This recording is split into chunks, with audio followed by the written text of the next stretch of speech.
جمعية الدعوة والإرشاد وتوعية الجاليات بمحافظة بدر. আসসালামু আলাইকুম ওয়া রাহমাতুল্লাহি ওয়া বারাকাতুহু। আলহামদুলিল্লাহ ওয়াসসালাতু ওয়াসসালামু আলা রাসূলিল্লাহ ওয়া আলা আলিহি ওয়া সাহবিহি ওয়া মান ওয়ালাহ ওয়া বাদ। সুপ্রিয় দর্শক ও শ্রোতা বন্ধুগণ, আজকের আলোচ্য বিষয় গুরুত্বপূর্ণ একটি হাদিস। যে হাদিসটি বর্ণনা করেছেন ইমাম বুখারী, ইমাম মুসলিম রাহমাতুল্লাহ আলাইহিম আজমাইন। বিশিষ্ট সাহাবী আনাস বিন মালিক রাদিয়াল্লাহু আনহু থেকে। আনাস বিন মালিক রাদিয়াল্লাহু আনহু সম্পর্কে মুসলিম বলতে আমরা সকলেই জানি, যিনি একদম বাল্যকাল থেকে রাসূলের খেদমতে রত ছিলেন, নিয়োজিত ছিলেন। রাসূল সাল্লাল্লাহু আলাইহি সাল্লাম যখন মদিনায় হিজরত করে আসলেন, আনাস বিন মালিকের মা বিশ্বনবী সাল্লাল্লাহু আলাইহি সাল্লামকে কী দিবেন, সবাই তো সব কিছু দিচ্ছে, তখন তার ছেলেকে দিলেন সেবা করার জন্য। আনাস বিন মালিক রাদিয়াল্লাহু আনহু 10 বছর বিশ্বনবী সাল্লাল্লাহু আলাইহি সাল্লামের সেবা করেছেন। তিনি বলেন, এই 10 বছরের এই সময়টুকুর মাঝে কখনো এমন কিছু মুখ দিয়ে বের করেননি যে আনাস তুমি এটা কেন করলে না। এই হলো আমাদের প্রিয় নবী সাল্লাল্লাহু আলাইহি সাল্লামের আদর্শ ছিল। আমরা যদি এই আদর্শে আদর্শবান হতে পারি, সকলের সাথে সুন্দর ব্যবহার করতে পারি, আমাদের যারা ছোট রয়েছেন তাদেরকে স্নেহ মমতা মায়া দিয়ে রাখতে পারি, যারা চাকর রয়েছেন তাদের হক যদি যথাযথ আদায় করে তাদের সাথে সুন্দর সুলভ আচরণ করতে পারি, তাহলে আমরা সত্যিকার অর্থে একজন মুসলিম হিসাবে গণ্য হব। বিশ্বনবী সাল্লাল্লাহু আলাইহি সাল্লামের উম্মত হিসাবে আমরা গর্ববোধ করব।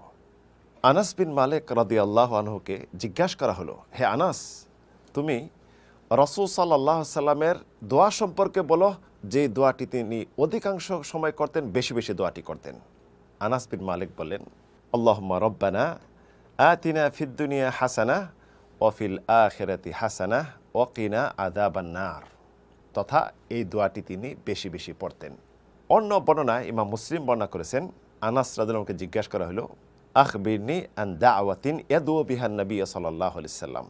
হে আনাস, এমন দোয়া সম্পর্কে বলো যেই দোয়া রাসূল করেছেন, সব সময় করেছেন, অধিকাংশ সময় করেছেন। তখন আনাস বিন মালিক বলেন, রব্বানা আতিনা ফিদ দুনিয়া হাসানাহ ওয়া ফিল আখিরাতি হাসানাহ ওয়া কিনা আযাবান নার। এই দোয়াটি আমরা শুনে সাধারণ মনে করতেছি, কারণ মুসলিম বলতে এটি আমরা সকলেই পারি, সকলেই জানি।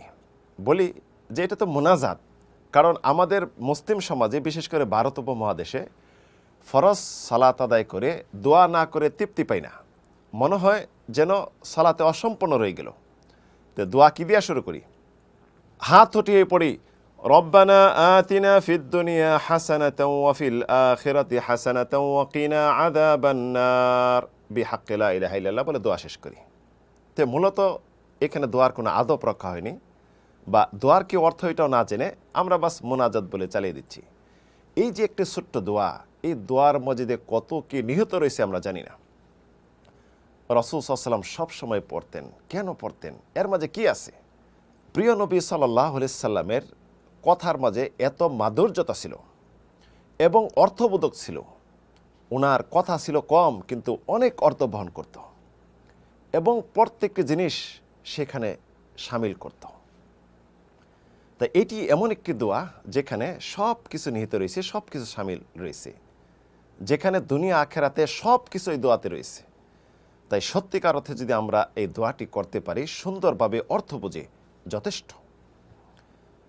আল্লাহুম্মা, হে আল্লাহ, আল্লাহর কাছে চাচ্ছি। রব্বানা, হে আমাদের প্রতিপালক, লালন পালনকারী, পরিচালক।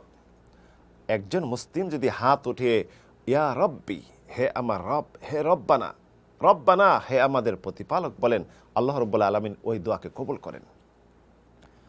তাহলে রব্বানা, হে আমাদের প্রতিপালক, আতিনা, আমাদেরকে দেন, দান করেন, অনুগ্রহ করেন, ফিদ দুনিয়া, এই পৃথিবীতে, কি দেন?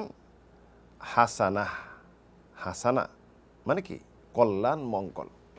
এখানে হতে পারে, হে আল্লাহ আমাকে ক্ষমা করে দেন, শারীরিক মানসিক সার্বিকভাবে সুস্থতা দান করেন, সার্বিকভাবে কল্যাণে রাখেন, এবং আমার সৎ আমলগুলি কবুল করে নেন, সৎ যেন আমল করতে পারি এই তৌফিক দান করেন, এবং আমাকে সৎ এলেম বিদ্যা দান করেন, এবং দুনিয়াতে যত রকম কল্যাণ মঙ্গল রয়েছে সেই কল্যাণ দান করেন, অকল্যাণ থেকে সম্পূর্ণ মুক্ত রাখেন। তাহলে এই দ্বারা দুনিয়ার সব কিছু পেয়ে গেলাম, আল্লাহর কাছে চেয়ে নিলাম। অফিল আখিরাতি হাসানা, এবং আখেরাতে দেন কল্যাণ মঙ্গল। আখেরাতের কল্যাণ বলতে, হে আল্লাহ আমাকে জান্নাতে প্রবেশ করান, জান্নাত দেন এবং জান্নাতের আমল করার সুযোগ দেন, এবং জান্নাতের যত নিয়ামত রয়েছে সব নিয়ামতকে পরিপূর্ণ করেন। ওয়াকিনা আযাবান নার, হে আল্লাহ আমাকে জাহান্নামের আযাব এবং জাহান্নামের আযাবের নিকটবর্তী করে দে, এমন কাজ থেকে সম্পূর্ণ মুক্ত রাখুন, নিরাপদে রাখুন, হেফাজতে রাখুন। তাহলে এই দোয়া দ্বারা কিন্তু আমরা দুনিয়াতে সব কিছু পেয়ে গেলাম, পরকালেও সব কিছু পেয়ে গেলাম। তো আজ থেকে আমরা দোয়াটি যারা শুনলাম এবং দোয়াটির অর্থ যারা জানলাম, আমরা মন থেকে মনোযোগ দিয়ে আল্লাহর কাছে এই দোয়াটি করব, বেশি বেশি দোয়াটি করব, এবং বন্ধুদেরকে প্রচার প্রসার করব। আমাদের মুসলিম বন্ধুরা যখন এই দোয়া করে এই সওয়াব অর্জন করবে, আমরাও তাদের সমপরিমাণ সওয়াবের অধিকার হব ইনশাআল্লাহ। আল্লাহ রাব্বুল আলামিন এই দোয়াটি বেশি বেশি করার, বিশ্বনবী সাল্লাল্লাহু আলাইহি ওয়াসাল্লামের আদর্শ বাস্তবায়ন করার তৌফিক দান করুন। আমিন, আল্লাহুম্মা আমিন।